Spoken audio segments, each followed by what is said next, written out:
Podcast. It's empty, Gail.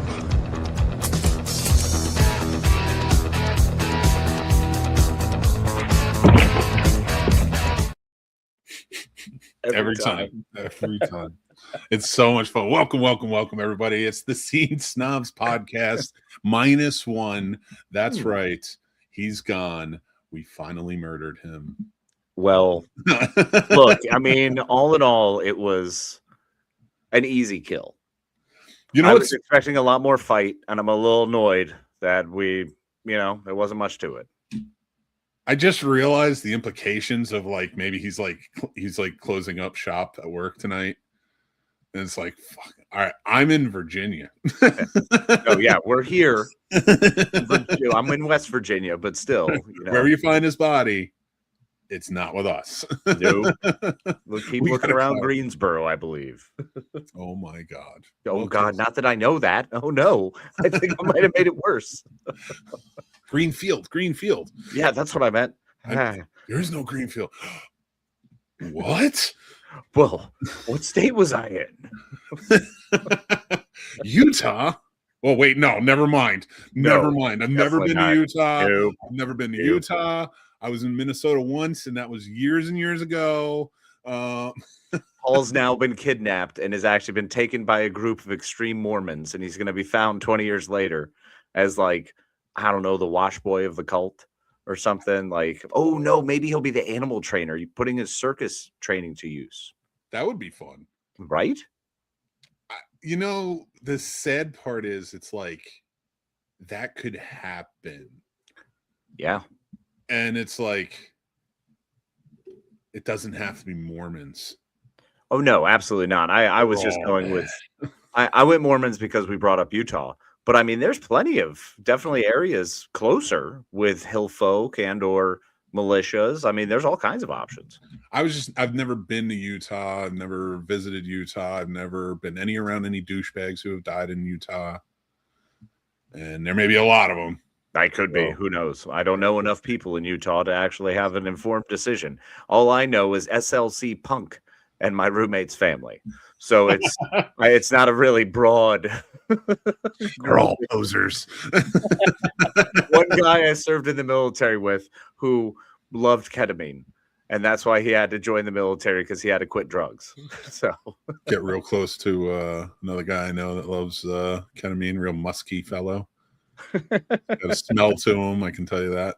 Bit of a waft. Bit of a waft. Every time somebody says waft and does that, it feels rich. It just feels like a really rich saying. I felt rich. And to be able to see myself doing it, I'm like, damn, girl, I look rich. Dude, $1 million, which won't get you very far these days. It will not, in fact. No. But if you invest it wisely and continue working, it's a better option. I disagree. I Okay. say burn it all. Uh-huh. And just create anarchy. I mean, I love anarchy. Oh my God. Can we pretend? Can we make people pretend? You got all these grifters out here are the world's like this, and everybody believes it. Mm-hmm. What if we pretended and made other people believe that the stand was happening? Oh my God. Oh my God. MOON spells moon. Oh, I love that so much. Oh, I can't wait to watch I think we could probably make anyone. It's our world right now. For everyone who's joined us, which we appreciate, and it's wonderful having everyone here. One of the joys is we get to decide. We make the rules. So while any whom has arrived and is here, it's our world, baby. So okay. we could legitimately be on the phone with the Fast and Furious team right now.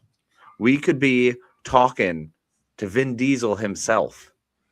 The hilarity is that I don't even think Universal's on the phone with the Fast and the Furious team right now. Not anymore. No, that's taking a big backseat. That last one. That's the type of lawlessness we need in the world. Yeah. Ain't it just? Just cars and bombs and the whole 9 yards. Blow it all up. Just smoke it. Just call it a day. Between the Transporter series and the Fast and the Furious series, I didn't realize that cars can do way more than Transformers ever could. I mean, they're pretty impressive, especially some of these newer vehicles.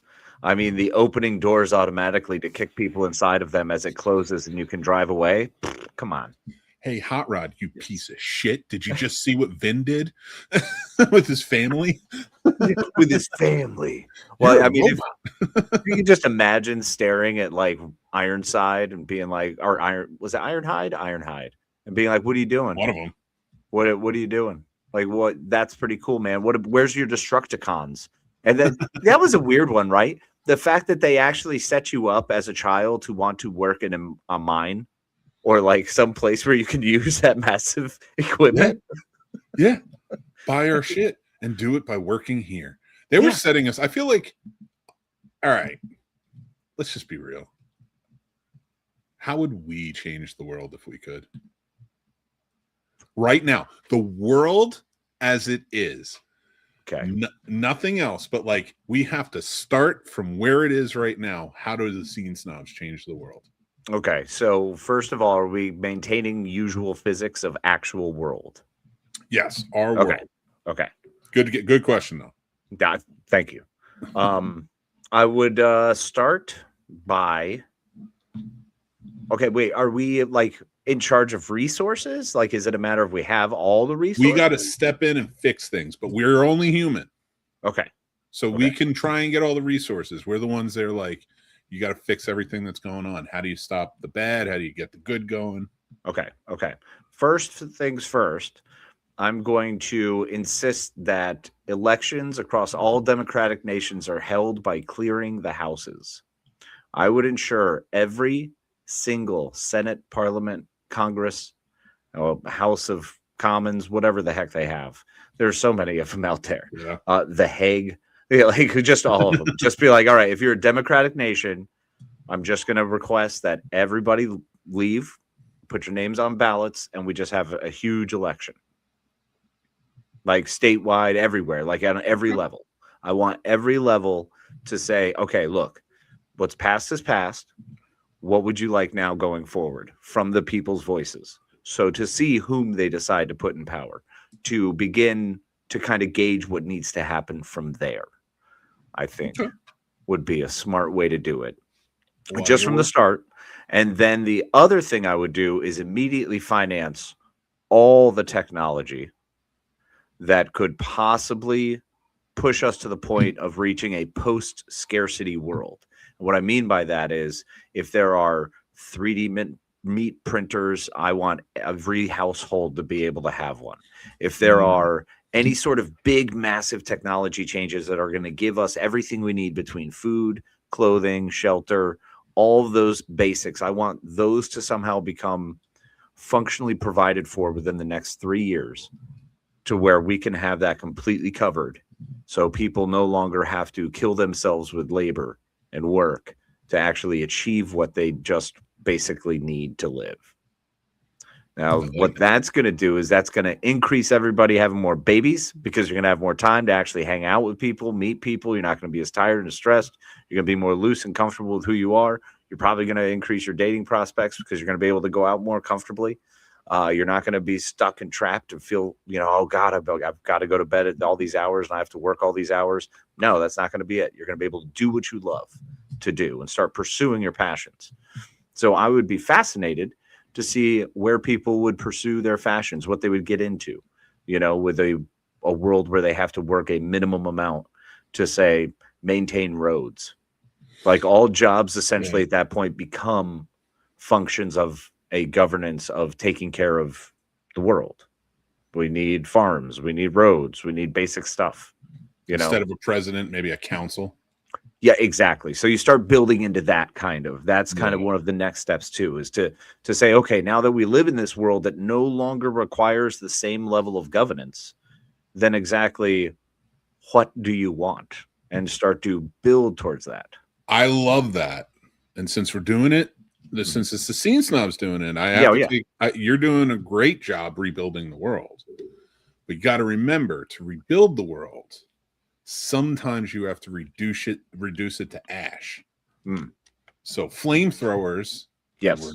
And we're gonna melt some cold. I love it. And then I'm going on my vengeance tour. Oh my gosh. I've been waiting for the vengeance tour because there was a point where it was going to be a level of brutality that all would fear. But I feel like now just a firm, open-handed slap and a dismissive, like you don't know what you're talking about would be plenty. Nah, that was where I was at maybe like 6 months ago when I was really trying. Now it's Eric the Red. And I love this because this is coinciding with as I'm like changing the government houses that Mick is going on this tour, and I'll have to show up randomly. Well, this is going to be we're going to have to figure out how to travel too in the best way possible. Only by train, steam. Oh, yes. Get coal working again. Fire up the old Black Rock, baby. No synthetic coal here. We don't believe in clean. I need those bales of yarn that Doc Brown had. It'll make it go faster. Yes, the explosive bales. Oh my gosh. And then it's just a tour from city to city, and I'll bring my axe. Just it turns into the Jay and Silent Bob like reading, did you call us such and such name? And it just Did you destroy America by writing this?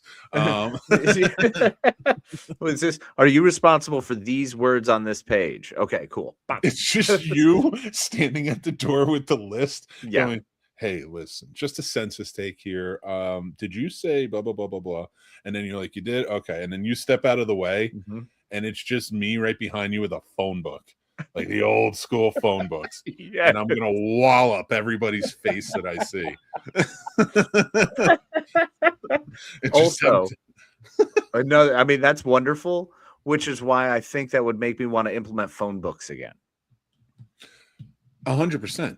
I don't even know how they would work at this point because an international phone book would be so big with every cellular number.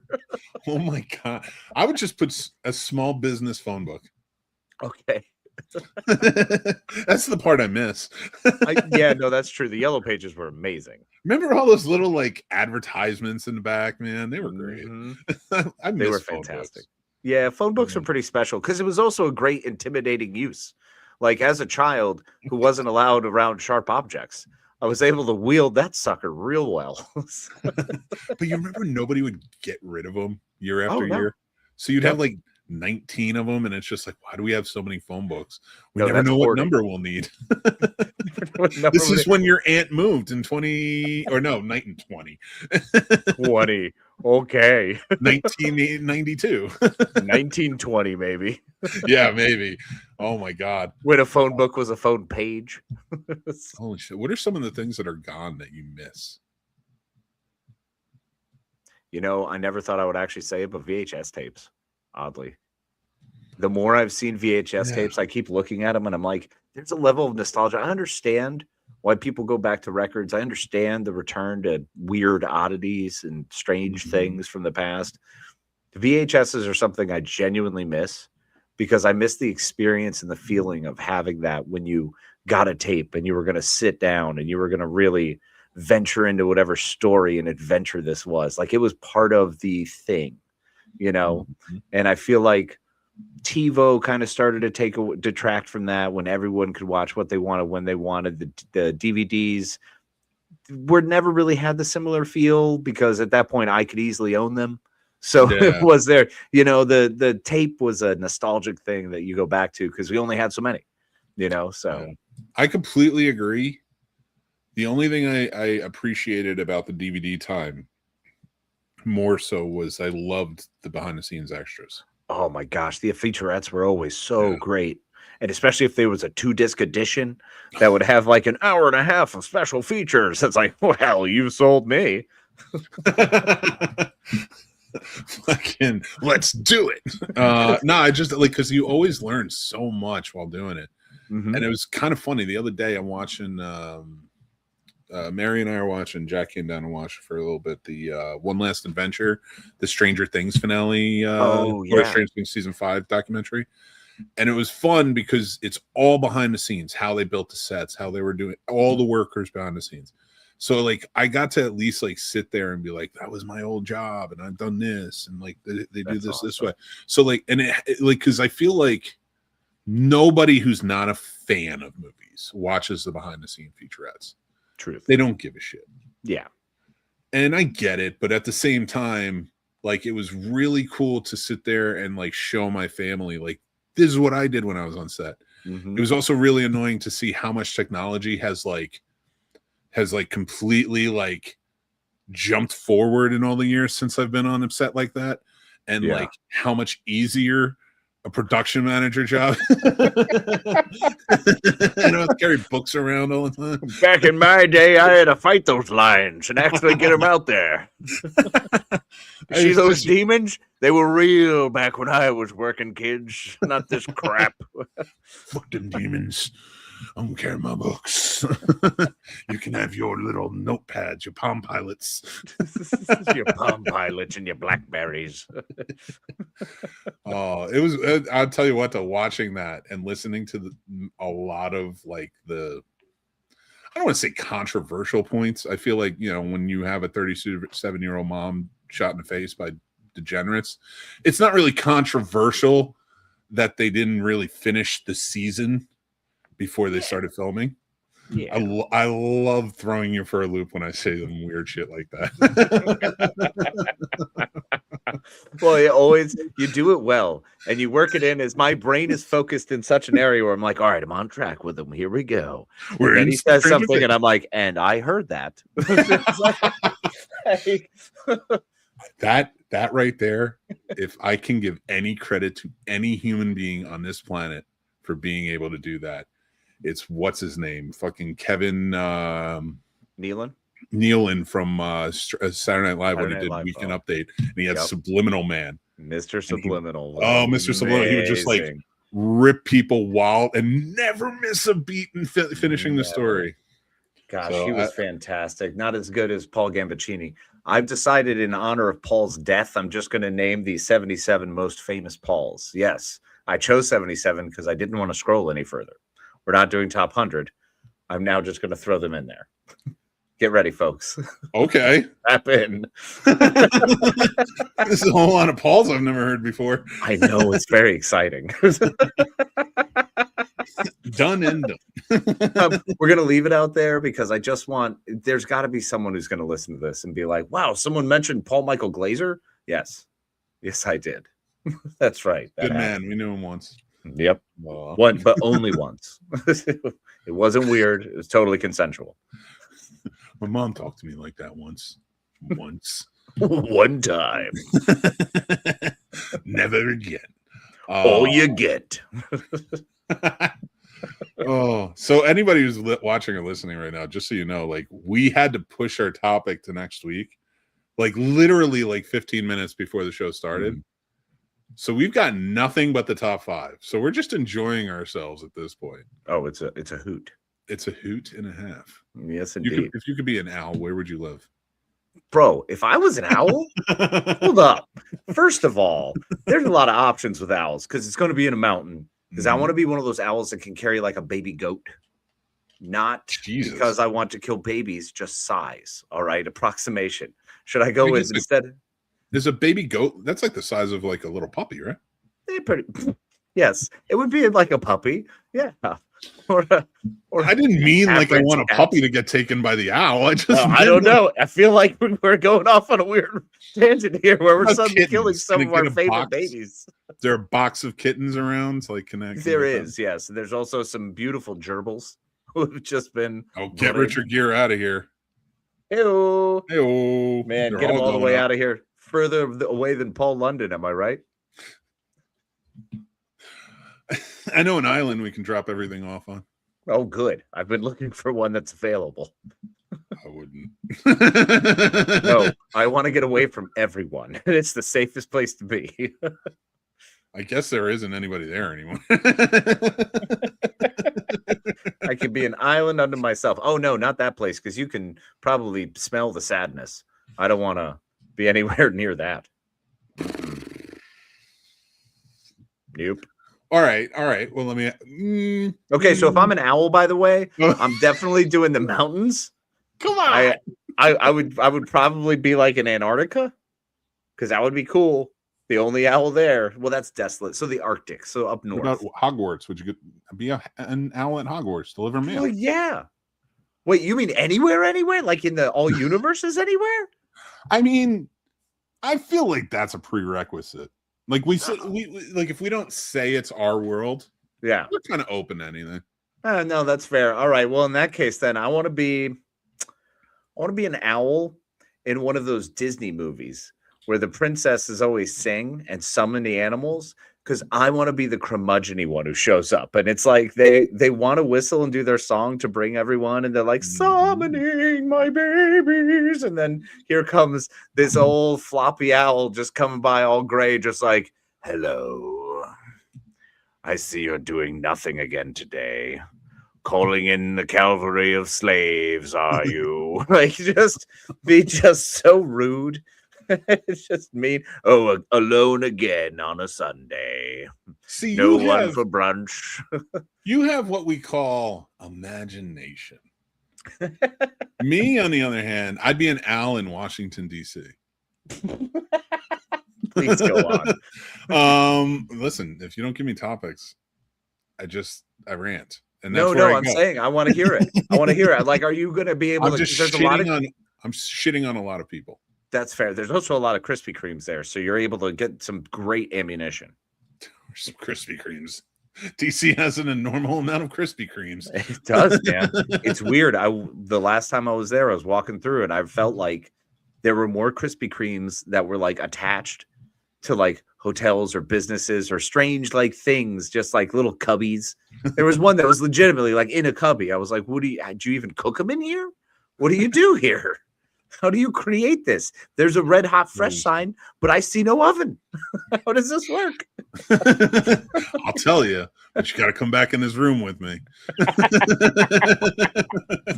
There's this one guy pedaling like, don't come back here. I'm dressed like the guy from the bicycle shop in fucking Different Strokes. It's like, come on in the back and I'll show you how we make it. Take your shirt off. Perfect. That guy went on to own an island later. I believe it. Yep. And another 80s figure was there. Never. This is bad stuff. I shouldn't be it's all right. You knocked it out of the park like Paul Konerko. I don't know who that is. Paul Konerko, Chicago White Sox player for a long time. Yeah, I don't know about anything about them. Yeah, we're only on 71. You son of a bitch.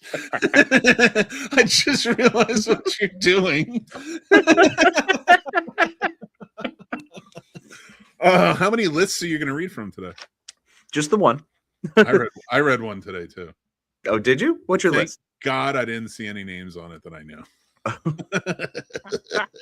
What list? You don't want to know. a list that was released. Yes. Yeah. Yeah, I see that. I was like, I hope there's no family members on here. I hope there's no family members. I could see you actually tearing through it. I didn't check that. I didn't check somebody. Oh my gosh. How bad is it that you're just like, I really hope I don't have family members on here? Well, I mean, no, it's a completely understandable thing. I hope I don't know anyone on that list. I don't want to know anybody. I don't want to know anyone on the list. Now I have to go and check because now I don't know who else. I gotta check the S's real quick. Hold on. Okay. All right, get in those S's. S it up. As soon as they did it too, it wasn't one of those moments where it was like, good. Like it was, but man. But I was like, oh, I really hope this doesn't like come back. I hope there's as many S's as Paul Kossoff. It's two. Son of a bitch. How do you know so many Pauls? Hey man, right. I get around. Much like the Beach Boys. Thank God the name's not on there. I didn't see the name on there. Oh, good. Good. Glad that's clear. Well, listen. I knew you wouldn't be on there, but I wasn't 100% sure about a lot of others. Man, I never know if I'm on any list. I'm probably on all the lists. That's what I assume. Oh, shit, I just figure you got to enjoy being on lists because lists are good things, right? If you're on a list, it means you're probably important to someone. Knowing some of the lists that I'm probably on, I don't know if that's a good thing. I really would enjoy finding out what the other person who listens to some of my phone calls thinks. Like, I hope they would just ping in sometimes and be like, "Hey, Casey, I've been listening to you for a bit. You doing okay, buddy?" Like, Casey, imagine getting an NSA. I want an NSA phone check-in. Like, how's it going, man? They would have, like, if they gave a shit. I feel like if we were in the 90s doing this, they would have given a shit. Well, yeah. I mean, we all gave a shit in the 90s. We tried really hard for about 8 years. I feel like they were just covering up sex acts. That's what they were doing. That's a lot. I guess that's what they're doing now. Too. Just a little more obvious. It's always funny when things happen wide out in the open, and it's like, no, it didn't happen. It's like, it's literally kids being caught with their hand in a cookie jar and telling you, I don't have a cookie with the cookie in their hand. I don't understand. It's definitely like when people, like, you watch a movie and somebody else watches a movie and then they tell you about it and they got it wrong. Like, they got it wrong. You're like, you didn't understand that movie. You said did. I'm not stupid. I didn't say you were, but now I'm thinking it. Well, like, we're leaning a different direction. We've got some different thoughts. Consensus says you're a fucking idiot. I mean, you and I have done that, though, which I do enjoy, is the fact that sometimes we'll see a movie and get two very different things out of it. And it's kind of nice. I don't like different things. I'm talking about those ones who are like, yeah, this movie's, but it's like, no. You know, like, yeah. Oh yeah, the rebels were the bad guys, you know, and that sort of thing. Mm-hmm. Yeah, like like the really truly, and that's a stretch, but but I understand what you're saying is when they see something from a completely different point of view, and it's like, that was not the message. Like, you may have missed the message and what they were trying to get into your brain, or they're afraid there's a message, and it's like there was no message there. It's just two people falling in love. I don't see it. And I want to get your opinion on this because it's been happening more and more. And as we see, and we were talking about like Stranger Things, but Netflix has been doing it and other places, especially I think Prime does it too. They're writing scripts to sort of dumb down the material a little bit, for lack of a better term. So it's because they know people are going to be on their cell phones as they watch the movie. So they're like, so it's a movie where they can just capture things. Mm-hmm. And like know what's going on, which is disgusting. It's a fucking movie. If you want to be on your phone for a movie, I'm not saying that's the disgusting part. Sure. Most people aren't like into movies like we are. Mm-hmm. Fine, whatever. If you want to be on your phones, be on your phones. It's stupid. It's stupid, but it's stupid because you're doing it to yourself. It's like going to a museum, standing in front of one of the most famous paintings of all time and not looking at it because you just want to look on your phone. I'm not saying all movies are like I get it, but not every movie's a Rembrandt, we know. Movies are Rembrandt. Some of them are just fucking mugs on coffee tables or something.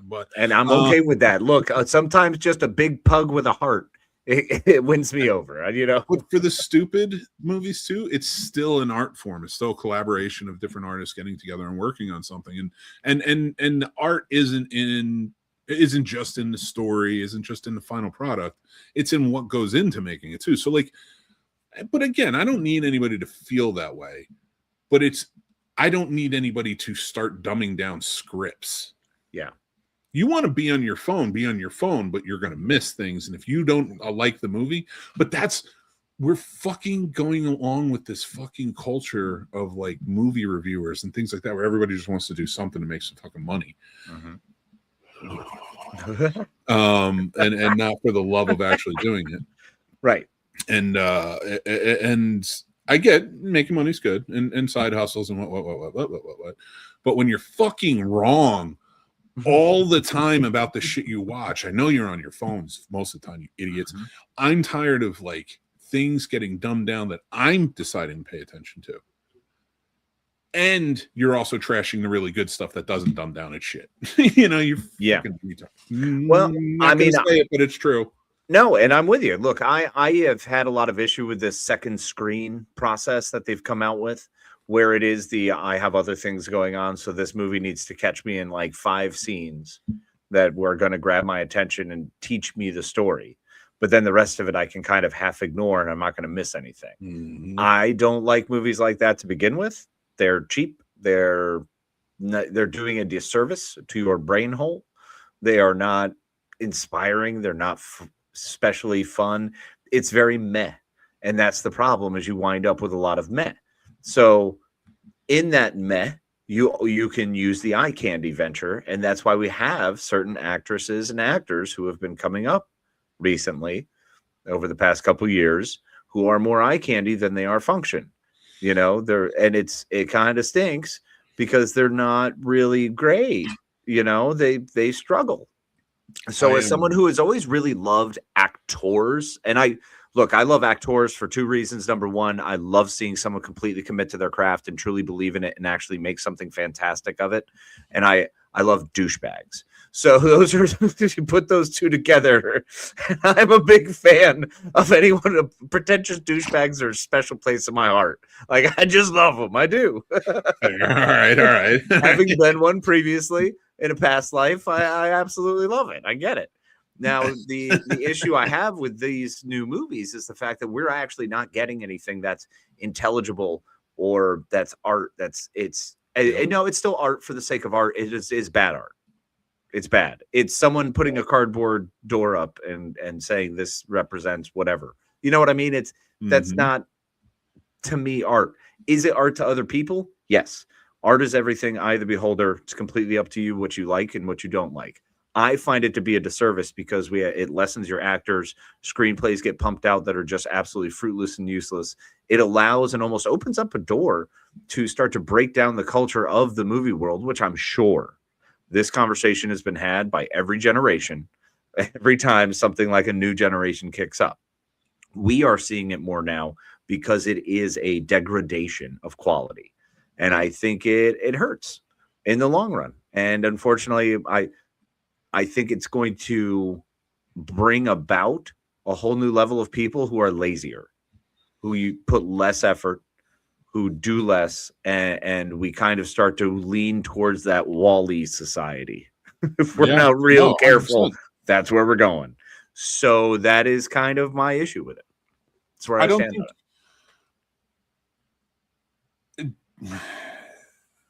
I promise I'm not having a seizure. Just a brain fart. No, it's not really a brain fart. I'm trying to. So, like, in my opinion, as we're going on, like, just basically kind of how the world is moving direction wise, and I'm talking about, art, all of it kind of plays in, right? Mm-hmm. I see this as a time where, if the right people win out in this country. And we'll be so far behind because, like, we'll have ruined relationships, things like that. I could see a renaissance on the horizon.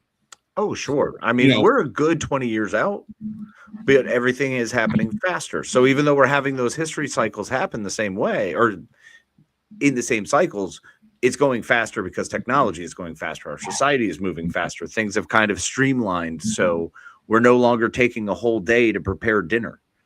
So we're doing a lot of other stuff, and that's where this all comes from and builds up that momentum.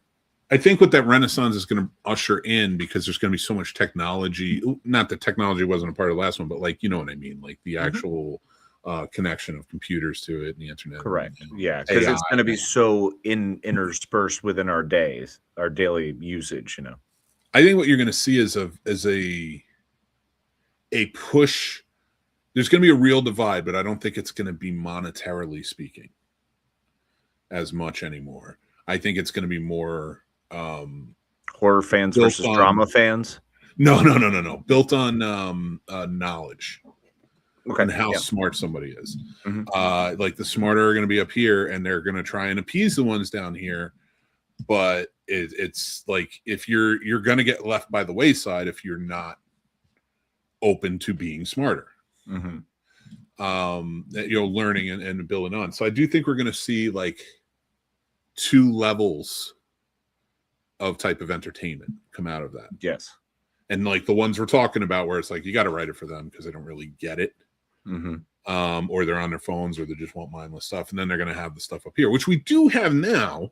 There's a bit of that. I think I think some people believe there's more of that than there actually is. I don't think there's as much of a divide. I think, the divide to me still lives with like the Shakespeare line.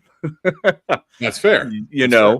I think there's still the Shakespeare line from people who love and enjoy that aspect, and then people who are just not down with that. I think that's where that knowledge line comes, but I don't think it detracts from anything in the different levels. You know what I'm saying?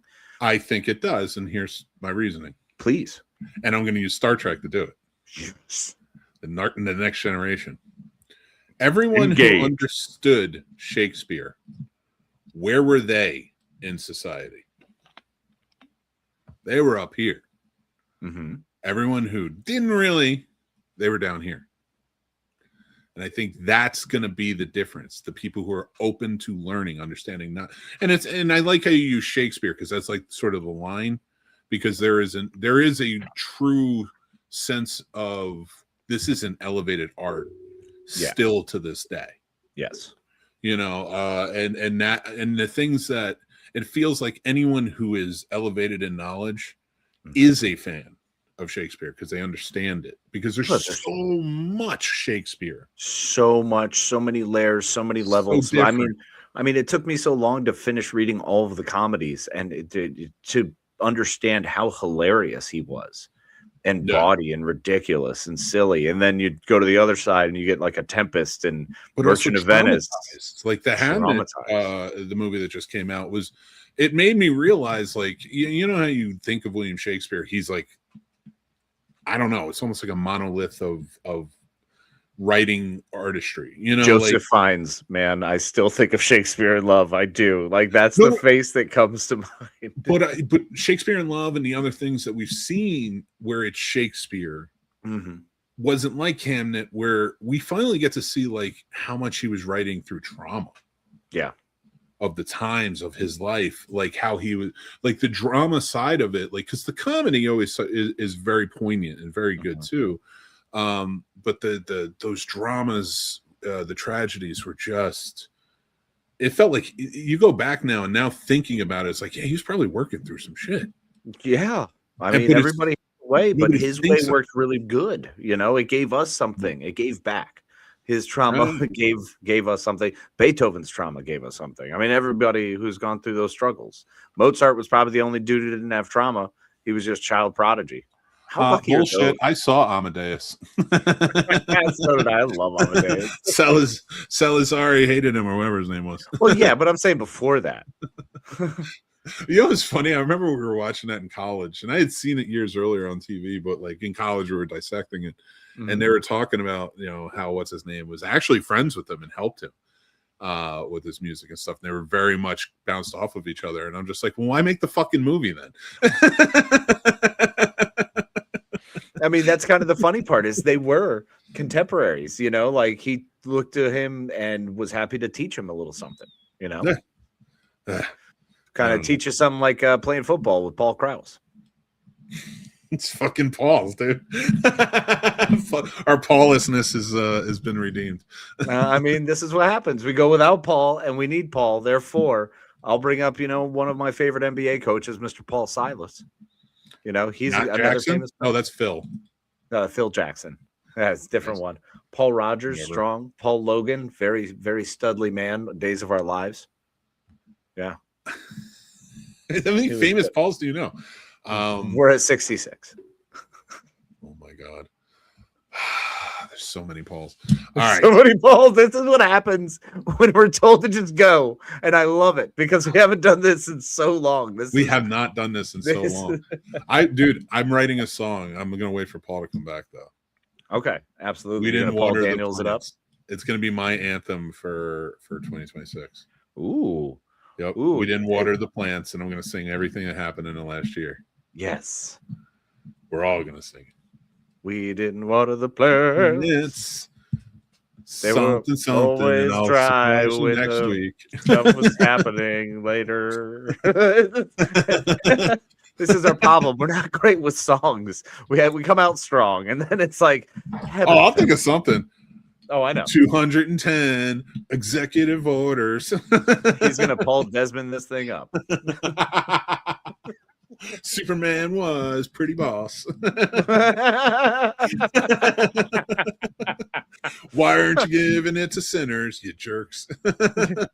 Did you check out kombucha? Because maybe you shouldn't. It's going to be peppered in little shit in society and just everything I'm mad about in movies. Yes, exactly.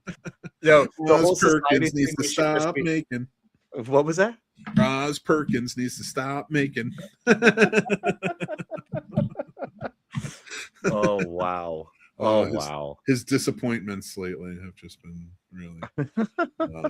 really hurtful. I'm trying to think what else is like, what else kind of happened last year? There was a lot. Jeez, I don't even want to think about it. Like, it's literally every day is like 20 things. Yeah, no, that's fair. There's just so much happening that it feels like it's been years. I feel aged. I picked up my oldest today from school. He gets in, he goes, anything happened in the news today? And I was like, I'm sure that did. I was like, I haven't looked. I've been busy. I was like, I'm sure it did.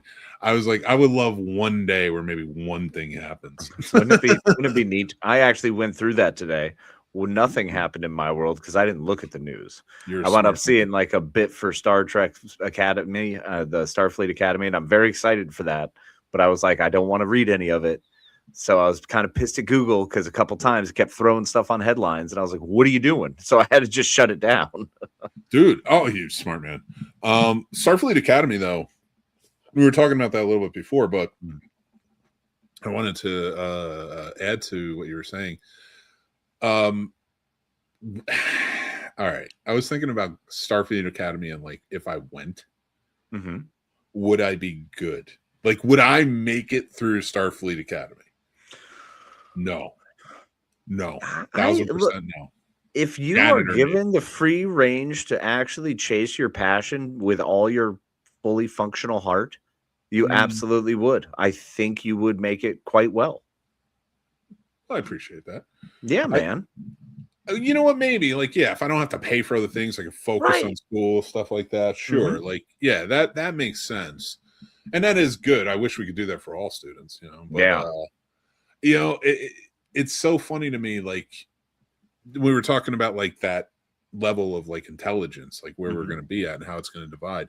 And I think that's what it's going to be. I think as we go, there are going to have to be people who are like, we got to fix shit. Kind of like Interstellar. Like, we got to fix a lot of things. And we just need to stop listening to everyone's voices. Yeah. If you can get up on our level to help us or be a part of, you know, making it a better world, be there. Everybody else will just figure it out. We'll try and appease you and like get everybody in line. Yeah. But I think that's what it's going to be is look at the kids of Star Trek, to use them as an example. These fucking kids know quantum physics. Yeah. You know, they know how to run starships. Yep. And that's not, and the funny thing is, like, people bitch and moan, and it's like, well, it's all science fiction. I'm like, most of that shit's real now anyway. I mean, we've got so much of it. Like, I mean, the little data pads weren't supposed to be what they are, but I mean, that iPad came out with that 20 years later. Because of that show, too, which is like, so when people argue about the science fiction, it's like people saw it in science fiction and made it happen. So it's possible. Exactly. You know, the theory of space travel is possible if you can find the right fuel. And protection from radiations. And so I think like we're going to have a series, especially younger people who cherish how to be smart so they can run shit. Walking away from this, realizing like I can either be like my dumb parents, my dumb Gen X parents or grandparents or whatever, and older millennials that are idiots. You know, No, we offer a very good podcast. We've been doing this too long to not be good at it. I mean, that's valid. We are pretty amazing. We have nothing to talk about. And look at us. We're still going for 44 minutes. Consistent without a problem. One of the things I would absolutely shown my nipples once. Oh, no. So let's triple it right now. You're going to see all three. Oh, baby. Trip the light Mick Manhattan. So I think one of the big things I would put out there is constructive dissension. The only way you're allowed to have a dissenting voice, I think dissenting voices are important. I think dissenting opinions are important. It must be constructive. It must be leading towards something. Just saying you don't like it doesn't matter. It doesn't stop the gears from moving. You know what I mean? Mm-hmm. Like, it's still going forward. You can not like a lot of stuff. That's part of life. Congratulations. You have an opinion and you have feelings. Cool. So do I. You know, we can disagree, and sometimes we're not always going to be on the same page, and other times we might all be like, yo, Chasing Amy was one of the greatest movies ever. It did not age well.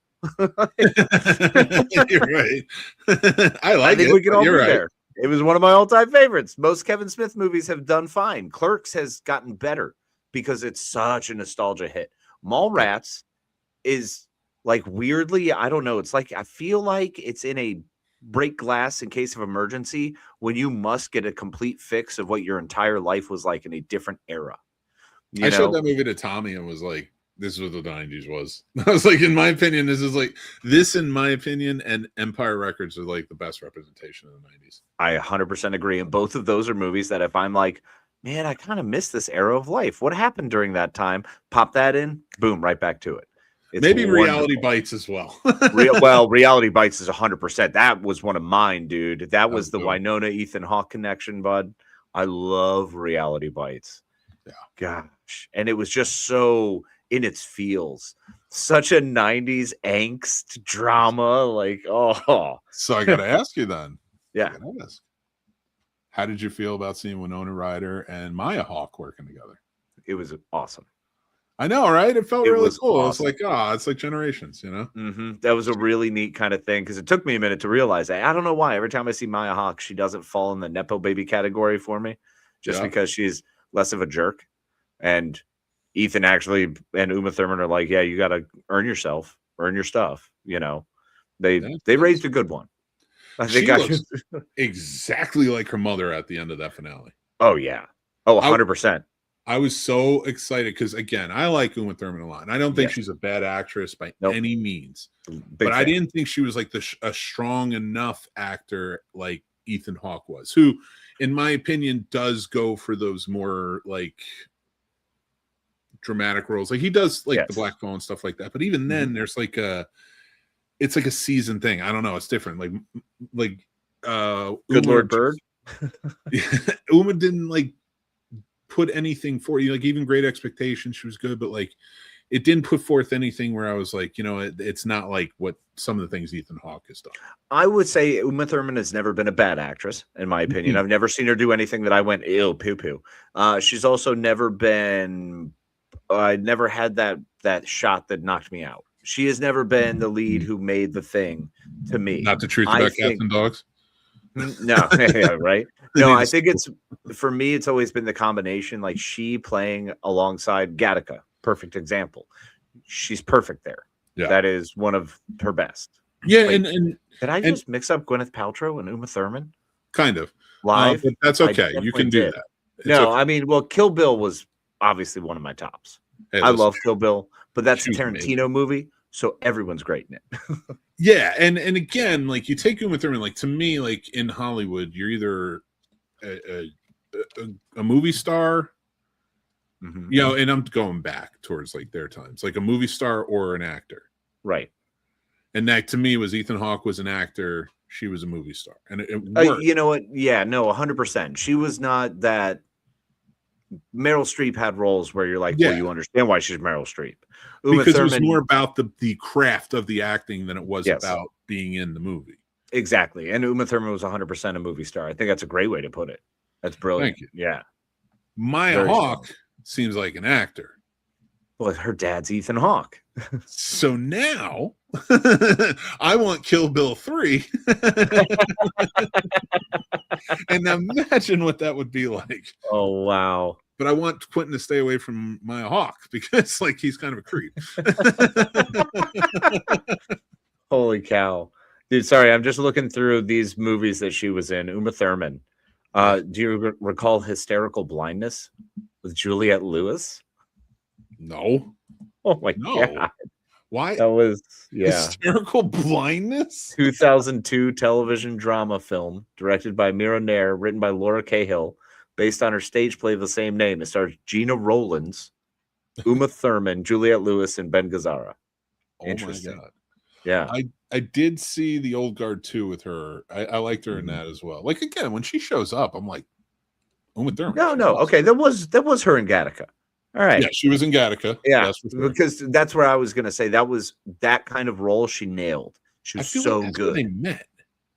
It was where they met. Yeah. Oh, okay. All right.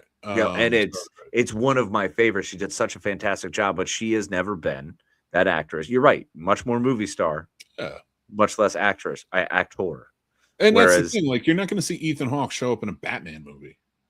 Exactly. Yeah. No, he's not going to do that. That's not what he wants to do. He really picks and chooses his roles.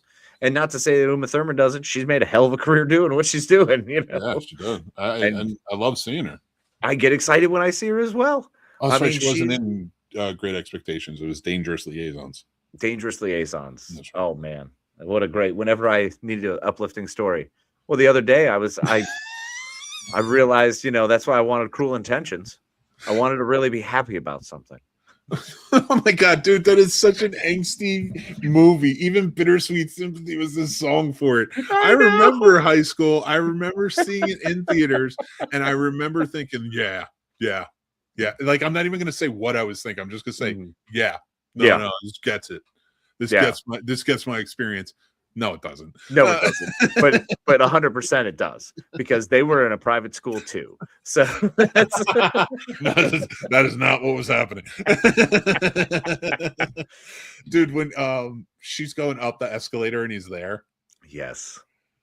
And the slow motion and the song starts. I knew you would know. I knew you would remember it.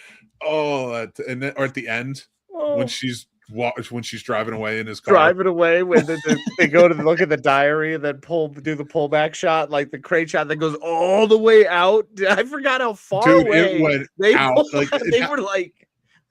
They had to have been in a helicopter or something. Something, man. I love that. Actually, I prefer hot air balloon now, is what I want to believe it is. That whole movie is a maniac's wet dream. Josh Jackson, you get Pacey from Dawson's Creek and with some the of blonde the hair. Yep. Was any of the gay kid in it? He was. Yep. And then Selma Blair. Selma Blair, who's like MS. We love you, Selma Blair. Yeah, she was good in that movie. Out. Hilarious in that. Oh wait, is she a piece of shit now, or is she? No, she's awesome. Oh, okay. As far as I know, I was like, some of these celebrities are turned piece of shit over the years. So I know I appreciate her in that. We had Save the Last Dance. Julia Stiles. No, Scott, the dude, Patrick. Scott Foley. No. Who was in the movie? I can't remember. Sean Patrick Thomas. Oh, that's right. Remember he was in that weird Halloween movie, Resurrection? Yes. And he was in Save the Last Dance, which was like, remember how big that was when it came out for Valentine's Day? Huge. Like it was in people, when we were saying it was huge. No, it wasn't the highest grossing movie of that, but it was like a hit. It was getting a lot of good reviews. Yep. The marketing was insane. All the stars everywhere. So much heat off of that movie. Mm-hmm. Only for like 4 years later, Sean Patrick, I can't even remember his fucking name. Sean Patrick Thomas. I always wanted to say, yep. He was like gone and then showed up in a Halloween movie, and then like, I don't know, other stuff I've seen him in. Out of nowhere. Yeah, that's Sean Patrick Thomas. Exactly. Or like when you have, that was the same time when you have Josh Hartnett in H2O, when he's literally the same character he was in The Faculty, which was one of the biggest movies. They were both pretty big movies for the time, though. That was when the horror was really like kind of kicking back in. Well, because Scream had done so well, and then they did I Know What You Did Last Summer, which was huge. You talk about heat. I mean, you got Buffy and Jennifer Love Hewitt. I mean, that's was massive. True. And then she was in the sequel too, Scream 2. Yeah, and then you had Lily Sobieski from the Down to Earth fame, who then also was actually in that Glass House. What was the name of that movie? What happened to her? Where'd she go? Helen Hunt's daughter. That's what I always called her, because she lived. Lily Sobieski. Yeah, she does. She decided she was done, and she just left Hollywood. I don't blame her then. Yeah, no, I think it totally makes sense, because she was in that era of, she was an actress who was an actor who was also being wrapped up in the whirlwind of Maxim, get on the Hot 100. You need to do this and go on these shoots and go to the FHM magazines. You know what I mean? Like there was a lot of that pressure at that time that younger me was very grateful for, but understandably for what it put people through, it wasn't really worth it. You know, it's unfortunate that was a pressure thing. I thought everyone was just kind of open and cool with it. And then I think Melissa Joan Hart came out to talk about it. And she was like, no, that sucked. It was awful. Yeah. Like, we didn't want to do that. She's a weird one now, too. But I will say this. Do you remember one of the biggest movies of that time, of young CW stars in love? Varsity Blues? No, get out of here. You know what I'm talking about. A Walk to Remember. Ah, yes, A Walk to Remember. I believe I recall that movie. In fact, that is the movie in which Shane West and Mandy Moore made an amazing on-screen duo. So, absolutely brilliant. And boy, you talk about an angsty soundtrack, buddy. Oh, my God. Lighthouse. Freaking every girl. I love Lighthouse. I know. I mean, all Smallville, baby. We all do. But like that movie, every girl was talking about it. It's so romantic. I'm like, what? I'm like, what are you talking about? I don't know who you were hanging out with. The girls I was talking to were like, did you see Girl Interrupted? Oh, so sweet. That is true too. They were a little older. These were the high school kids that we were in school with. Yeah. Yeah, pretty much. More. Shane West is so cute. Shane West is great. Oh my gosh, I love him. Well, that was why I wound up watching Get Over It. And what was the other one? I loved Get Over It and Whatever It Takes. The James Franco, Shane West movie with Jodie Lynn O'Keefe, and his neighbor is the Maya Sokoloff. I'm trying to. So he plays the accordion to his neighbor because he's like trying to woo her. It's basically it's a modern day Cyrano de Bergerac is what it wound up being based off of, because he wanted Jodie Lynn O'Keefe. The neighbors helping. So that's right. Because I was thinking about the other one with the dude from Entourage and Melissa Joan Hart. Drive Me Crazy. Drive Me Crazy. Drive Me Crazy. Yep. Yeah. God, we know too many of these things. Well, that was the era of what else are we doing? On snow days, we didn't have options. It was movies. Those were date nights, man. That's just how it was. And then, like, I remember after A Walk to Remember became so big, he got League of Extraordinary Gentlemen. Yep. And then, like, John Carter was Taylor Kitsch. Yeah, that was Taylor Kitsch. Shane West was done after that, I think. Yeah. Like he had worked, but not the stardom that he was being pushed for. No, that one, it's amazing how when a movie like that tanks, how those actors disappear for a minute. They kind of get shuffled. It's like Frakes told us that time. It was like movie jail, like when he did the Thunderbirds. And he was, it's like, like you did all these like really big movies. And it's like, I was like, that sucks. Right. That really sucks, but it's crazy how that happens. Like it's such a strange world. Gosh, but those movies, man, going back to those movies, like, do you remember Orange County? Yeah. Which was like that first starting into what I felt was tapping into what would become the Garden State sort of humor. And I you know what? One. I was watching the Jumanji movies recently with Jack because he had never seen Ron Williams' version. And so we watched all of them through. And because the new one's coming out this year, and I got the connection of Colin Hanks and Jack Black, from Orange. I didn't realize. I went and looked it up. I guess they're still really good friends. Oh, that's great. That makes me very happy because they were so good in that movie. Yeah, that was, and I love that Crazy Town Butterfly. All the girls just bust out dancing every time it comes on, and I was like, but this is oddly real because I know. I'm with you. Like, dude, 1998 to 2004. All right. Like the best way to sum it up is X versus Sever. Ballistic. Oh my god, that movie! But like, we got some really good movies at that time. Like '99 alone was like probably the best year of movies in like 50 years.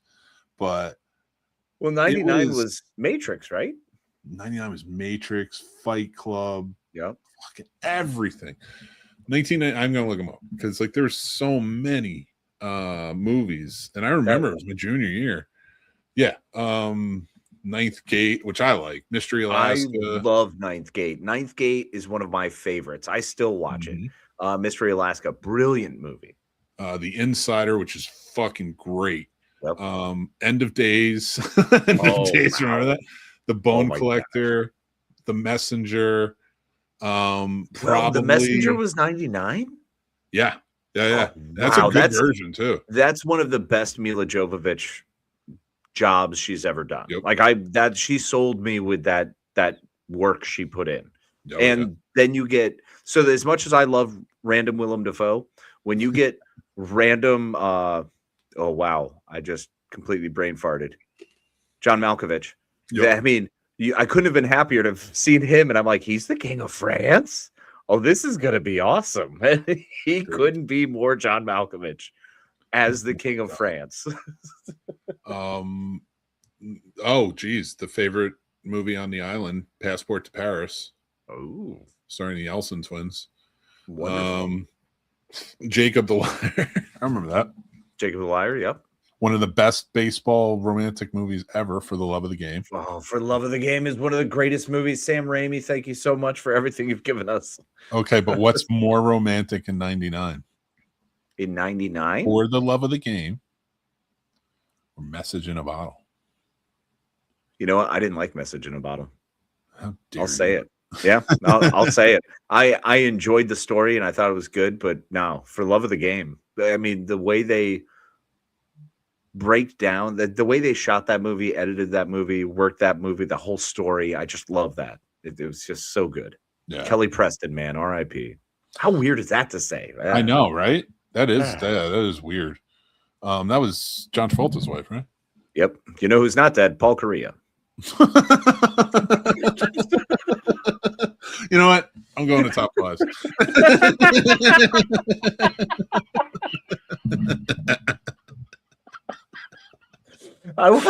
What else came out in 99? Am I done? There's got to be more.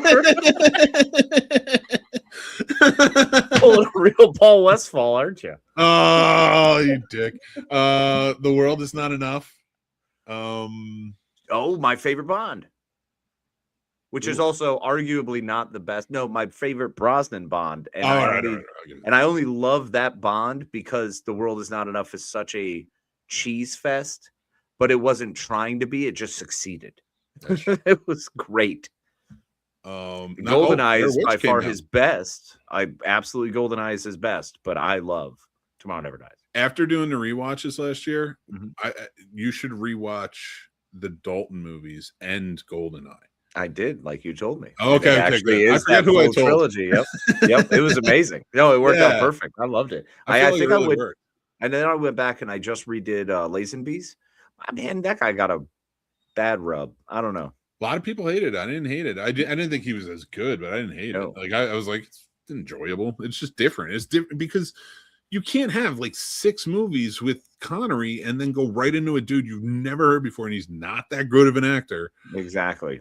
But like Terry Savalas was pretty good. Like, I mean, it was a different movie. I didn't mind it. I don't know. It's kind of like trying to compare like Paul F. Tompkins to Paulie D, though. I mean, can you? I'm moving on to top 5.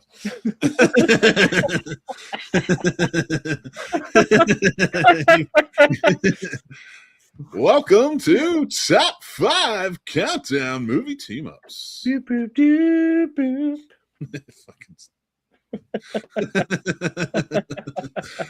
Well, so we decided for this top 5 we're going to do movie team ups. It was in line with our original topic, but we have another one that's lined up for it that works as well. But Casey, I thought we'd kick it off. I'll start us off with our number 5. Okay. And Riggs and Murtaugh from Lethal Weapon. Okay.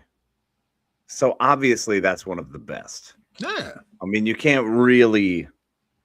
I don't know how that's your 5. I have to know what else you have in this. So I'm going to put this in 2 ways too. I misread this because I thought it was top 5 movie teams. That's fine too. You can do that if you want. So no. Actually, wait. Let's do movie teams next week. Exactly. So this is already set. So I've got team ups. Okay, cool. Yeah, I can make this happen. Nice. You guys want to see something on the fly? Absolutely. So my number 5 would actually be Woody and Buzz from Toy Story. Oh, good one. Yeah, because I good one. Yeah, that's definitely one of my all times right there. Solid. That's a great choice. All right. My number 4 is The Seven Samurai. Yes. See, it's building. Yes. It's building. No, it's so good, dude. That's so good. It's that was one of my favorites, and I almost was gonna say that. Seven Samurai. As you make them up as we go. No. Because I actually have that as one of my top movie teams. So I love it. Okay, yeah. All right. I got you. You see what I'm saying? See how I did it? Because to me, it was them teaming up in that. Like they were coming together, and like so. Like I guess I should have elaborated a bit more.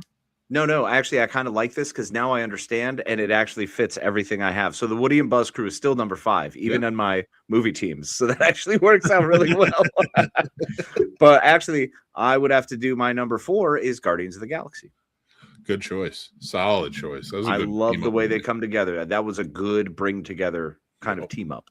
100% agree. I cannot argue that at all. All right. My number 3 is Ocean's 11. Ooh, yeah. I mean, to me, that's the ultimate team up movie. But which version? Oh, the Clooney. I like the Brat Pack one. Or the Rat Pack one. It's fine, but like it's not. Ocean's 11 2001 or whatever it came out as brilliant. Yeah, absolutely. I agree with that. It is still one of the best. I love all the characters. They're all funny. Yeah. My number 3 is The Dirty Dozen. Good choice, dude. I went back to Lee Marvin because I was like, I was just kind of cruising through, movie teams, and I was like, well, let me just find like top lists from AFI and stuff. And then I dig through and I'm like, oh man, Dirty Dozen is one of my annual watches. Still one of my all-time favorites. I mean, you get Charles Bronson being ridiculous. It's a great one. Great movie. My number 2 is The Dirty Dozen. Is it really? Yeah, it was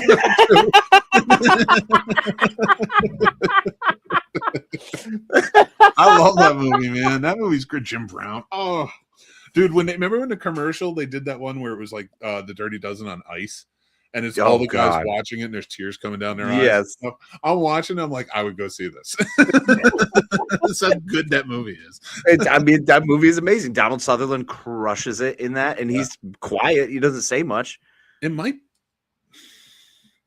We should think about our favorite war movies. Oh, that's Dirty Dozen and Kelly's Heroes are going to be fighting for some middle positions there. I'll tell you right now. Well, maybe we'll do a bracket. 250th birthday of America for a 4th of July episide. I love it. Perfect. War movie bracket. War movie bracket, because what's the best thing America does? War. Wow. They're not too good at it this year. No, hey, if we can't fight someone else, we'll fight each other better than anyone else, and don't tell us we can't. So true. That's how we are, man. We just need to throw shiny things at people, I think, is what it comes down to. That too is very true. Okay. You know who else really would have been a strong 3 here? I think would have been Magnificent 7 would have been strong too. That was a remake of Seven Samurai. So I went, because I went with Samurai, I was like, I don't need Magnificent 7. Right. Because it's the same thing, and Samurai was it's not better every time, but it's definitely the first. I will push you over to the ground like a weeble. You're saying that the Seven Samurai was 100% better than the Yul Brynner Magnificent 7. I'm not just saying that. It's not just something I'm saying. Me saying that it's better is advice. Like I'm giving you a recommendation for your health. like the Magnificent 7 is fantastic. It is a great movie, and the fact that they decided to remake the Seven Samurai was just a genius move with such an American genre of the Old West, right? Yep. I have nothing bad to say about that movie, but it is a product of America. Watching Seven Samurai, that is a product of filmmaking. Yes, I'll agree with that 100%. Yeah. Absolutely. Like Akira Kurosawa blows it out of the water with that movie. And like Magnificent 7 does a great job replicating that, but by American standards. And I'm not putting down American movies, but it wasn't an auteur that made that movie. No, that's fair. Yeah. So like you got a lot of like tropes and cliches in that for the Western genre that I just feel like kind of made it a little hokey at times. Oh no, very hokey, but also that kind of what makes it endearing. Yeah, like Yul Brynner and Steve McQueen and the cast understanding the source material makes it better because their acting brings a lot of gravitas to it. Yes, there's a lot of shit in that movie where you're like, Yul Brynner, man, has some lines and some stances that just makes you go like, how many takes? Is that your best one, Yul? That's what you came at. That's what didn't hit the floor. Because man, he loved it so much he kept coming back for the sequels. Yes, he did, with that hat on his giant dome that didn't quite fit right, and his big up here stance. He didn't even put his freaking fists on his hips. He's like, ha ha. Hey, that movie got him Westworld, so must be doing something right. I mean, fair enough. All right, my number 2, baby. So this is a really tough one. We're talking absolutely most difficult decision to be made on this whole thing, but I went with The Fellowship of the Ring. Great one. Great team-up movie. Because it was between that and The Avengers. See, I love that number 2. Those are both solid ones. I went with neither of those choices. Well, I know you were kind of like, did I mess up by not doing that? No, man, I think you did it right. Now I'm really curious. I'll fire off my number 1 to start here. Okay. Okay, my number 1 is, drum roll, please, Luke, Leia, Han, and Chewie, the OG original trilogy team up. Because that team up is pure happenstance and all of them brought from different corners. And you talk about a team up in the context, not best team, but in the way they joined, came together. That is the most atypical, traditional, straight storytelling with an amazing twist. Yeah, love it. What's your best version of the team in the Holy Trilogy? Best version of the team? Yeah, because there's like some that died, some that new ones that came in, stuff like that, all throughout the 3 movies. So, what's your best version of that team? God, that's really hard. Immediately post Jabba's palace, when you have Lando, Han, you know, it's immediately before Han or Lando takes off to go back to the rebellion to start leading because he's a general. You know, when Han gets to make fun of him, general, huh? You know, I don't want to take away from what you're saying. I just want to add one thing. I'm kind of annoyed I didn't choose this because you said it. But I want to hear what you have to say. Mine is very bland because I always have to Obi-Wan. It's New Hope, but please proceed. No, I understand why New Hope is one of the best. New Hope is classic, and I love New Hope being the classic. But at that point, I like, as I've gotten older, seeing my characters be older. So there was kind of, so when I was younger, being able to see that. Whereas Hoth is tragic. Like Hoth really team is tragic. It's rough. Yeah, everyone goes away. And obviously not there by the end yet. Right. Like he is, but like we got to work some shit out. Yeah, and Han's gone. Yep. Yeah, all right. Because I would say the most despondent. Yeah. The most effective team, of course, is Jedi. Oh, absolutely. Yeah. With all of them together, because you knew with all of them together, you had a special team to pull things off. And I love that they all had their special place, like down on the planet or over on the Death Star or over and flying. It's so beautiful. I love those movies. They did a great job. Those movies are classic. They're amazing. And I have to say, OG, the number 1 is definitely one of my favorites just because of the act of them teaming up and getting together. Kind of like why Fellowship of the Ring is one of my favorites because they all get together. I love the gathering point when you get the wacky bristling and the people are kind of mad. They're not really cool with each other. They're a little crappy with each other, That's why I liked it. That's why, like, actually, my number 1 is Guardians of the Galaxy, but I'm switching it to A New Hope because you're right. Because it really is like there is no Guardians of the Galaxy, there is no Avenger. Like there is because of comic books, but it's not the same. The way everybody gets together in these movies, that was made by Star Wars. Absolutely it was. So I got to go with OG. I got to go with Star Wars New Hope. That's my list. Great choice by the way. Well done, sir. I love your list. Thank you. We shared a lot, which was good. and that's our list, people. So yeah, no, I'll honestly though, like, every time, like, it's funny because Star Wars ever since 99 has been a fall off. Ever since they changed the special editions, since they changed them, I was like, it's never going to be the same. It's never going to be as special. And I realized that going into the original trilogy and such.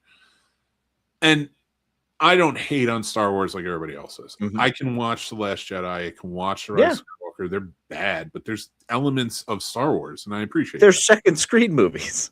They really are. Yeah. I mean, honestly, right. You're absolutely 1,000%. I know when there's going to be the 3 scenes I'm going to watch. Well, I mean, that's after episode, 6? No, 7. Episode 7, I love the, whatever it is. I don't remember the name, the tag for it. The first one of the Daisy Ridley's. Force Awakens. I love Force Awakens. I think it is a wonderful Star Wars movie. Yeah, I think they nailed it on that one. No, it's one of the tops, man. I mean, it is up there. It's right behind number 3 because, I mean, Revenge of the Sith is awesome. Well, no, because it's got to be, like, ranking wise. I have it up on my letterbox, so I don't exactly remember what it is at the moment. But for me, it's after the trilogy, which I won't give my rank of which is which. No, fair. I like Revenge, then Rogue One. I think Rogue One's a better movie than Revenge. Ooh, you know what? That's totally fair. I actually have to say Rogue One is directly beneath the trilogy for me. It's the Holy Trilogy.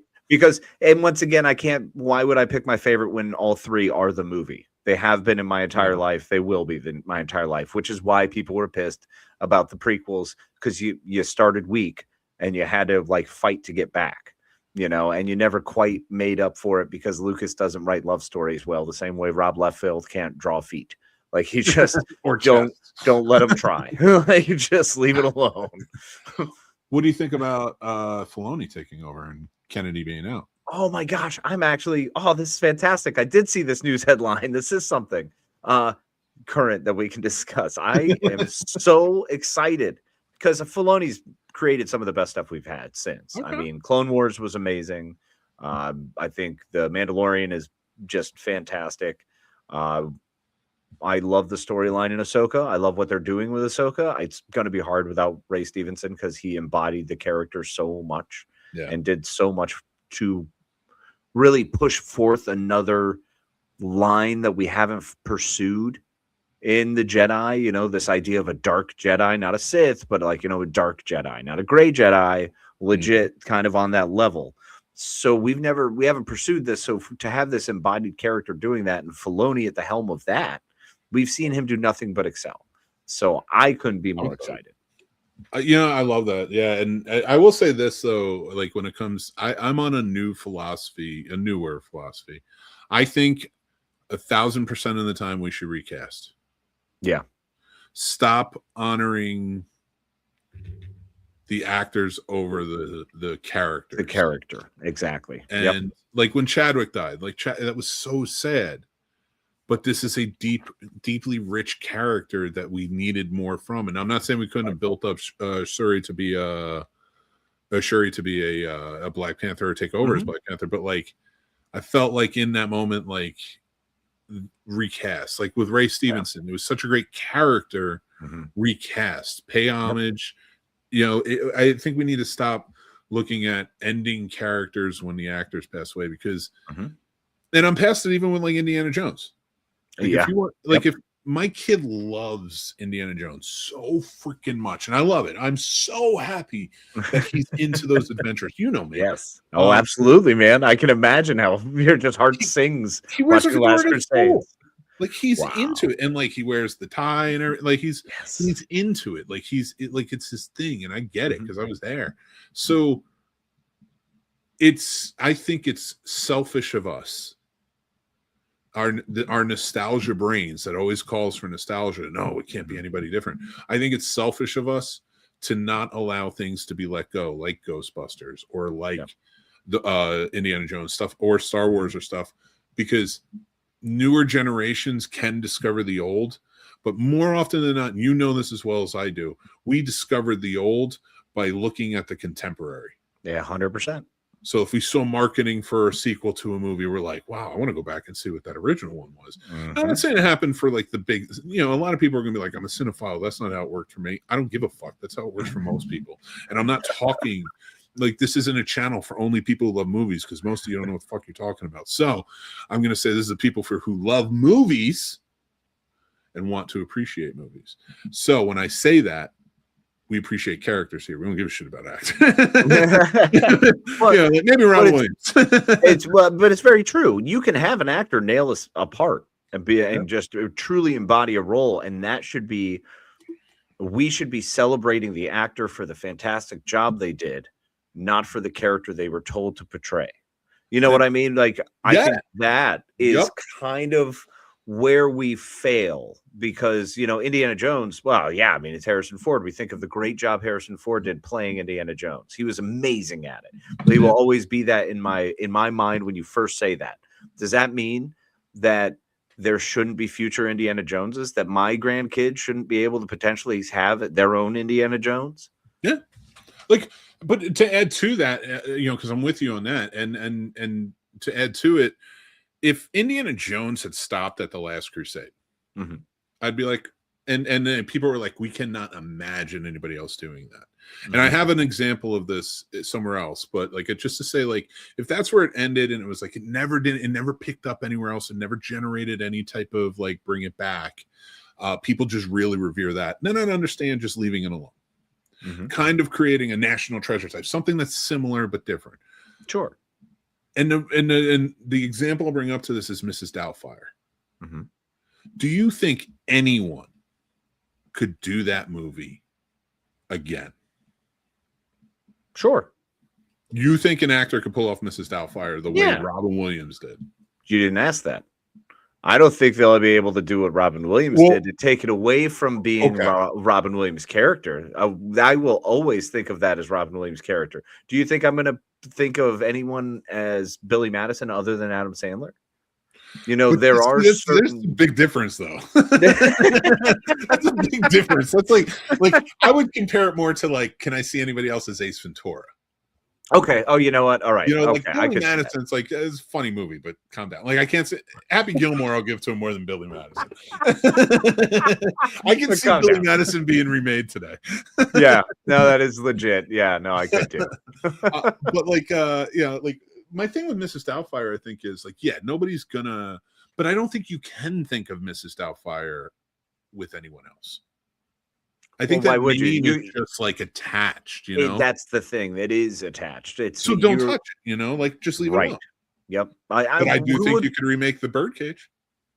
I agree with that. Yeah, but The Birdcage was a remake already. But the French did it, and it wasn't as funny. Le Cage de Folie.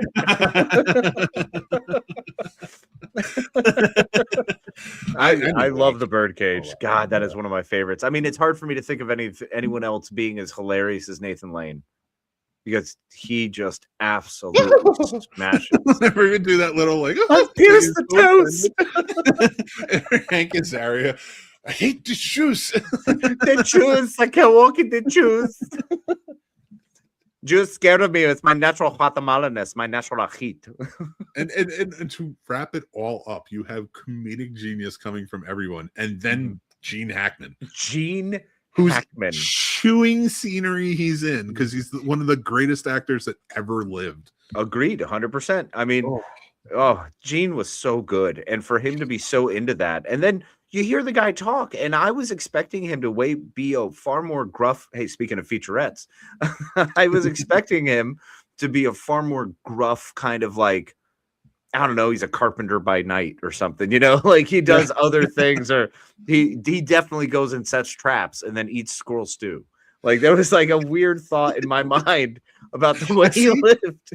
You know what's funny about him? Because he just what I've read about him and things like that is, like, especially after he died, like a lot of people had come out and started talking about it, and they were saying like in Royal Tenenbaums, Bill Murray was like, he's kind of a bully. He was kind of a bully, to Wes Anderson. It was his like second or third film or whatever. And not that he was mean, it was just that like he was demanding. He was demanding, yeah.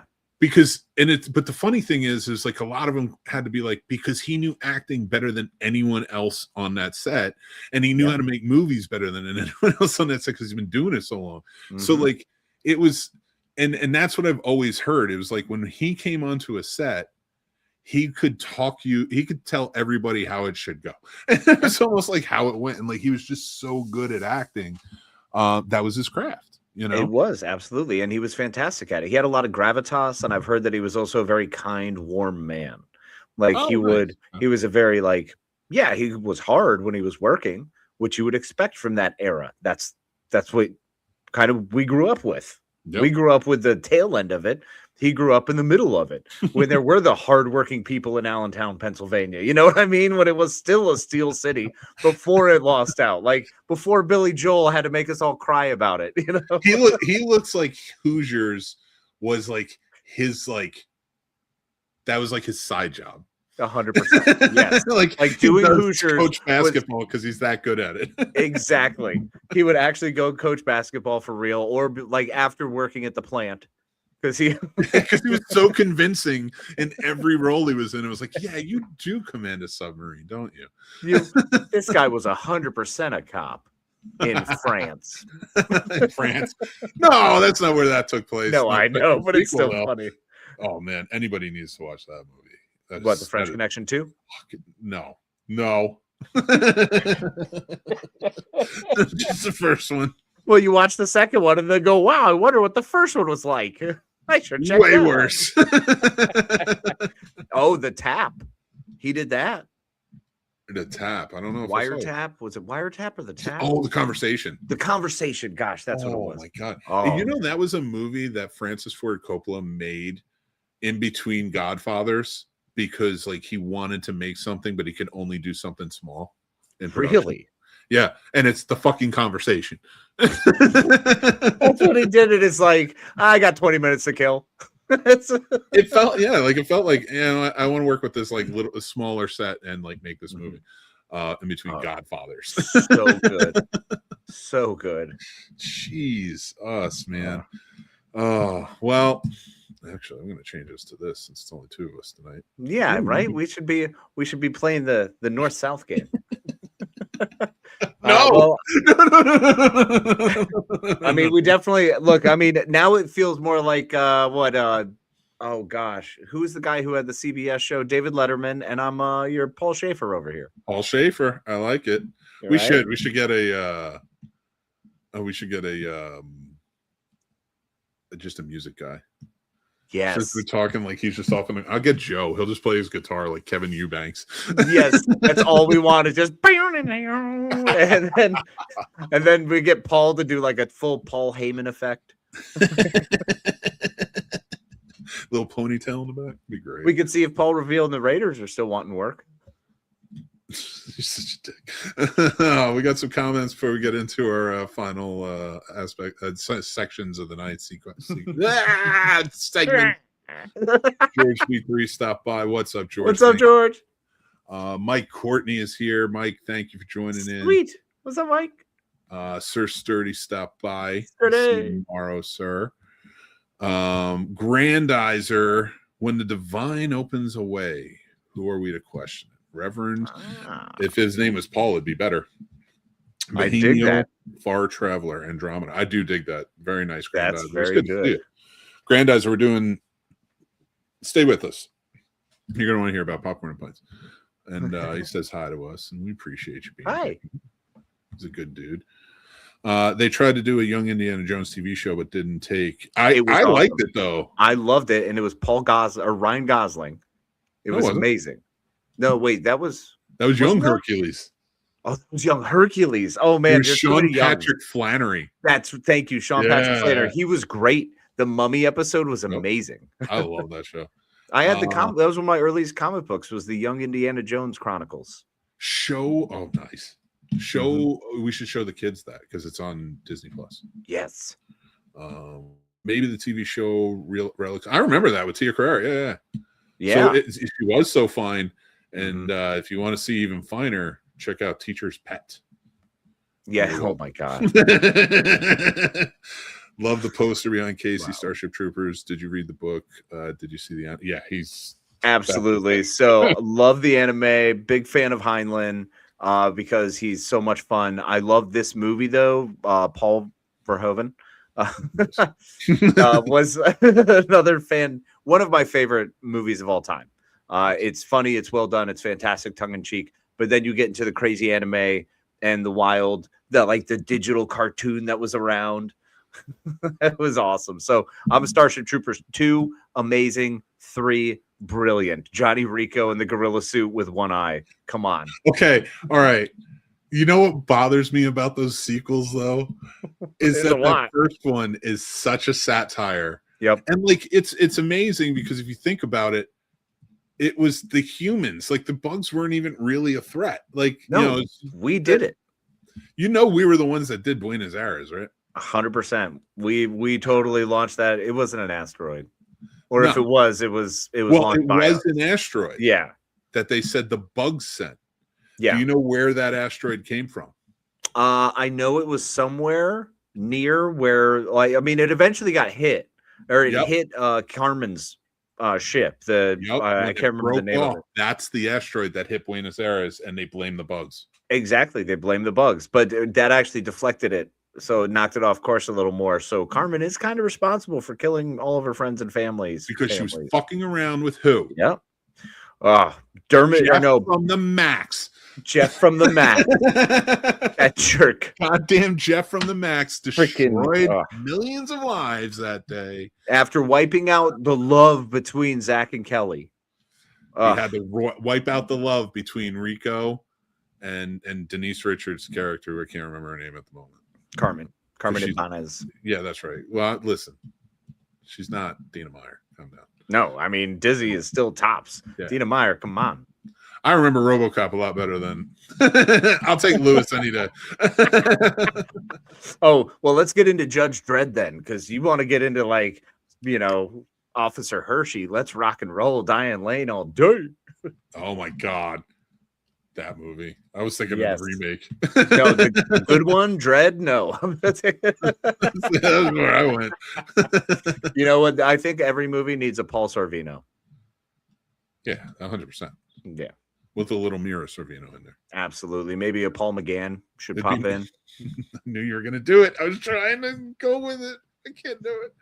All right, let's start our final segments of the night. And that's Mick's movie picks. We changed up our format a little bit because there's too many goddamn shows on this channel. There's not too many. It's just a lot to work on.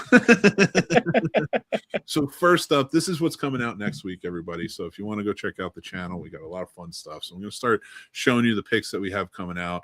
Our new reviews that are coming out next week are Is This Thing On, Marty Supreme, We Bury the Dead, and so much more. You can see those coming out every day. And of course, Discovering Horror on Monday will be Candyman from 1992, starring the great Tony Todd. Rest in peace, Tony Todd. We love him. We love this movie. And Discovering Horror is a show where we put together like the backstories to a lot of horror movies, the behind the scenes, things like that. For anybody who may be newer getting into horror genre and want to learn something, or horror fans that may just want to hear about some of their favorite movies, you check those out. And then I'm very excited, Casey. Oh, yeah? What do we got? Because we are starting a very huge trek into the Alien universe coming up. Every month for the first 3 months, we're going to be doing all the Alien and Predator movies, covering every one of them on Does It Suck or Classic Film Review, or the ones that we have that are new reviews that are out already, like Prey, Killer of Killers, Badlands, things like that. Those are all new reviews that are available now. And we're going to be doing a special episode where we talk about Alien Earth. So next week, go check out Does It Suck on Tuesday. We'll be talking about Alien 3, and then of course our classic film review will be Alien from '79. And tomorrow, we hope you can join us at a special time of 6 p.m. on Popcorn and Pints. Ooh. And that is we're starting our King-tastic voyage. Come along and ride on a King-tastic voyage. 2 years to cover 70 live action adaptations of Stephen King movies, including miniseries. And tomorrow kicks off with 1990's It, starring Tim Curry. What's his name? John Ritter. Everybody's in his friggin' movies, like back in the day. Jonathan Brandis, Seth Green's in the movie. Like, there's a ton of people. And if you haven't seen the miniseries, it's great. It's over on Tubi. You can watch it, or it's on was it HBO Max is where I've been watching it. So go check that out. Hopefully you can be there if you're able to. I unfortunately have to work, but I will be there in spirit, my friend, because it is one of my favorites. So it is a good one. And what we're going to be doing is one weekend a month, we're going to be covering Stephen King for the next 2 years, with the exception of September and October, where every week will be a Stephen King double feature for our Halloween shenanigans. But this is all over on Popcorn and Pints. It kicks off tomorrow. We're doing It from 1990, and then next week we're doing It and It Chapter 2 from 2017 and 2019. You can come check those out. And then next month we're going into The Stand. Not The Stand, The Shining. My apologies. So you guys can join in for that. We'll have a really good time with it. Be a part of it. But before we get out of here, I think it's time for Film Definitions with Mick. I like that so much better than what I do.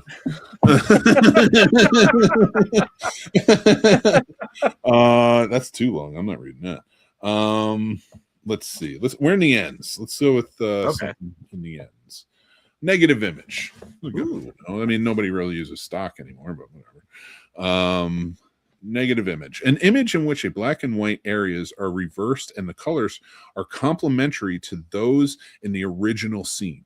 Prints with proper black and white areas, as well as the normal colors, are made from negatives with these images. I just watched a movie the other day that makes me think about this. It was a genius move by Michel Gondry, who directed Be Kind, Rewind in 2008. And to me, that is one of the greatest movies about filmmaking. And it's got such genius, innovative ways of doing different things, camera angles and such. But they remake Ghostbusters in that. And when they have to shoot night, they do it during the day, so they have the lighting. But they photocopy their faces, so it's a negative image of their face, so it shows up in reverse on screen when they shoot day for night on the camera. So like, it's just little like things like that show you how important all of this stuff is to filmmaking, and that is why that was what I chose this week. Awesome. But yeah, man, this is a fun episode. This was a hoot to get back in and just fly by the seat of our pants.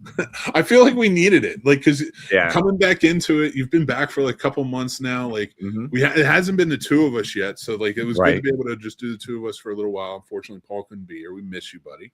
He's not dead, guys. Everyone calm down. No. Jeez. Oh, wait a second. We Bury the Dead is not a bad movie. I liked it. I think you like it too. Absolutely, man. I mean, look, it's if I could get a version of We Bury the Dead with Paul Thomas Anderson and Paul Hogan, I'd be down. All right. Listen. Paul Reiser for That's the worst combination in filmmaking. Throw Paul Rubens in there, which is hilarious because he's just a corpse. I swear to God, if Paul Thomas Anderson ever did a movie with Paul Hogan, I couldn't even imagine what that would be. Did Paul Hogan die? I mean, did he die? He turned to his final form, a leather suitcase. How did he die? He was well, look, buffalo that didn't pay attention to his hand signals. It was the Colombian drug cartel. Yeah, exactly. Fish out of water story, drug cartel story. You know, genius. Go with it. Print. Did you ever hear the story about Colin Quinn on that movie? No. You should listen to him tell it, but just to kind of give you the abridged version. He rewrote the movie one night. He got a job just working as one of the henchmen in the movie. He was in it for like a couple of lines. He rewrote the whole movie, where it's now just a movie where he's taking him around and showing him like the real New York City. And like this was him starting out, and he gave the script to the director and was like, I think this is a better one. I think you should go with this. I could imagine that being like Jonathan Landis. like in that sort of earlier years with the huge beard, massive glasses, and then obviously a little blow, in the staff. When did that come out? Like, because I forgot when the sequel came out, because if it was after the Twilight Zone movie, he was in trouble. Oh, yeah, no fair. There was some struggles there, Johnny L. We miss you, Vic. We miss you. Holla. You know who else we miss? Give us one more Paul before you get going. Paul Dano? Do you have it? That counts. It counts. That's a lot of Pauls. That's a lot of Pauls. I'm just saying. Done with the Pauls? Are you Paul done? I could be sent to Paul again. Let's see here. I mean, we got the Paul Revere, Paul Giamatti, Paul Simon, Paul Newman, Paul Walker, Paul Rudd, Paul the Apostle, and Paul McCartney. There you go. Top 10 done in a flash. What else you got for us before we get going, my friend? Aside from that, I thank you so much. This is always a pleasure, my friend. Thank you for tuning in, everybody. We hope you all had a little fun, and we had a party over here. So it's been great on our end. Remember to take care of yourselves. Be kind to yourselves. Be kind to each other. Have a good night. Guys, thank you so much for joining, hanging out with us. We did have a really good time. Remember to subscribe to the channel. We really appreciate it. Hit like on this video. If you're listening to this as a podcast, thank you so much. Please follow, rate us, review us, the whole 9 yards.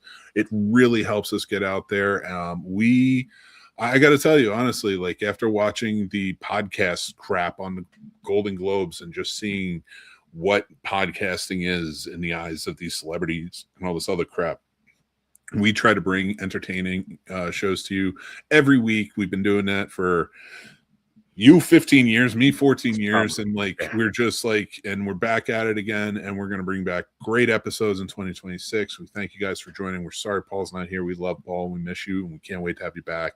But until next time, everybody, thank you for following. Thank you for subscribing. Thank you for rating and reviewing. Remember to check us out everywhere, all over at the Scene Snobs and on the Letterboxd.